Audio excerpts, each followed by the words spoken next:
Goeiemôre, goeiemiddag en goeienaand waar jy ook al is in die wêreld van rugby en spesifiek Springbok Rugby. Ek is Hendrik Fourie vir the 15 Rugby podcast. Volg my gerus op al die platforms waar ons altyd gesels oor rugby, Springbok Rugby, Leeu Rugby spesifiek ook gereeld vanuit 'n Suid-Afrikaanse oogpunt en vanuit my eie oogpunt. So ek aanvaar dit almal nie altyd saam met my stem nie, maar dis wat dit nogals lekker maak. Ek wil vinnig gesels oor die Springbok setup en ek wil net 'n bietjie vinnig gesels eintlik oor die junior spelers, of meer spesifiek die junior bokke wat ingetrek is by die Springbok span. En onlangs het ons nou al 2 hoë profiel beserings gehad wat die junior bokke betref in Zeketelo Siyaya wat die loskakel was vir die junior bokke en Riley Norton wat albei op die hoër vlak rugby ernstige beserings of relatiewe langtermyn beserings opgetel het wat hulle uit die prentjie uitgesit het vir Springbok Rugby of vir die junior bokke se wêreldbeker ook. En so ek dink dis iets om oor te gesels en ek dink dis iets om oor van kennis te neem, want waar beide daai spelers moontlik Springbok Rugby kon gespeel het hierdie jaar en definitief junior bok rugby gespeel het by die wêreldbeker, is hulle nou uit vir albei. En die vraag moet gevra word of dit die moeite werd is en of dit die regte roete is vir sulke jong spelers wat hulle self nog nie op provinsiale vlak of in die URC byvoorbeeld gevestig het in hulle eie provinsiale spanne nie. Ek het geen probleem met 'n jonger speler wat homself bewys en in 'n Springbok span speel nie, maar mens moet die vraag vra as sulke spelers hulle self nog nie in die provinsiale span ingespeel het en gesement het nie, is hulle dan al fisies gereed vir hoër vlak rugby op internasionale vlak spesifiek. Wat ons ook dan nou bring na Vusi Moyo toe wat in die Springbok groep is, wat dan nou uit die aard van die saak ook nie beskikbaar is vir die junior Springbokke nie, en waar hulle terloops 'n bietjie van 'n probleem het om nommer 10 op die oomblik. En my vraag is, gaan Vusi Moyo geleentheid kry in die Springbok groep of gaan hy slegs tacklesakke dra by die stadium? Want dit lyk nie asof hy speelkans gaan kry nie, dan moet 'n ou vra, hoeveel sin maak dit nou dat hy in die Springbok groep is? Hy gaan nie wedstryde speel nie en hy gaan ook nie vir die junior bokke speel nie. En as hy vir die Springbokke speel, dan is daar natuurlik 'n kans dat hy beseer kan word. En dit bring mense net weer terug na die vraag, is dit die moeite werd? Is dit die regte pad om te volg? Nietemin, die ander saakie waar ek vinnig wil gesels is die Springbok slot beseringssituasie op die oomblik.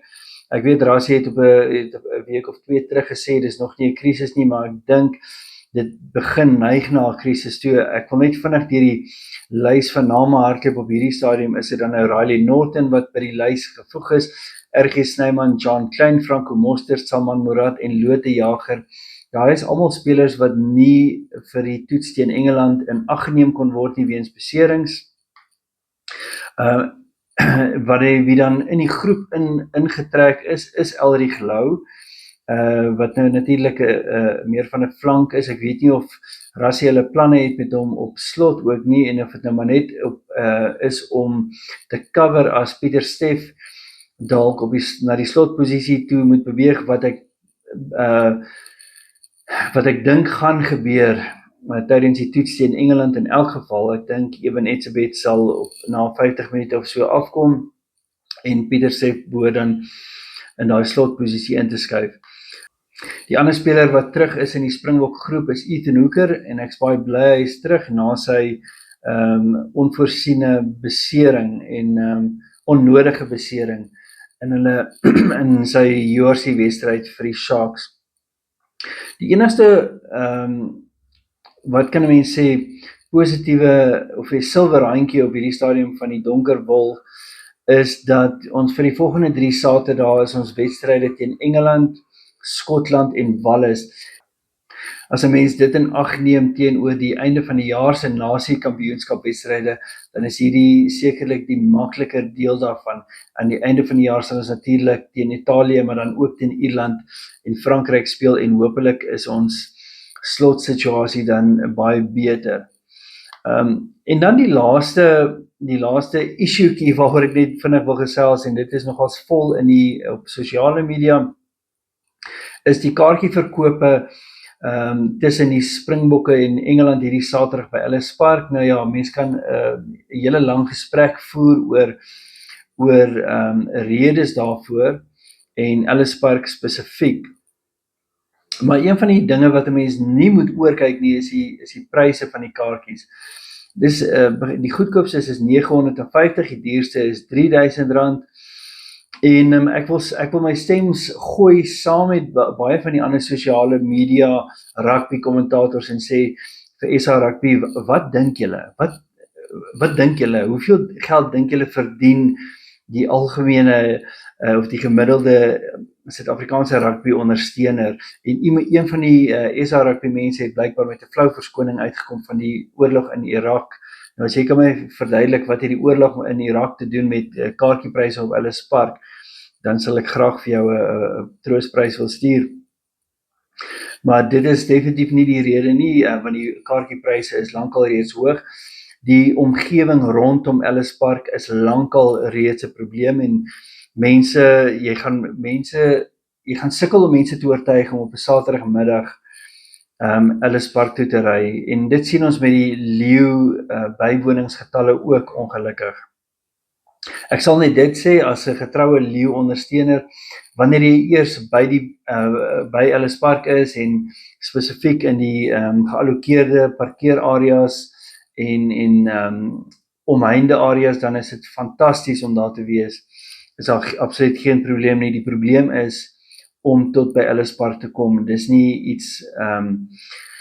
die area waar jy regtig jou gesin heen wil vat op 'n Saterdagmiddag nie.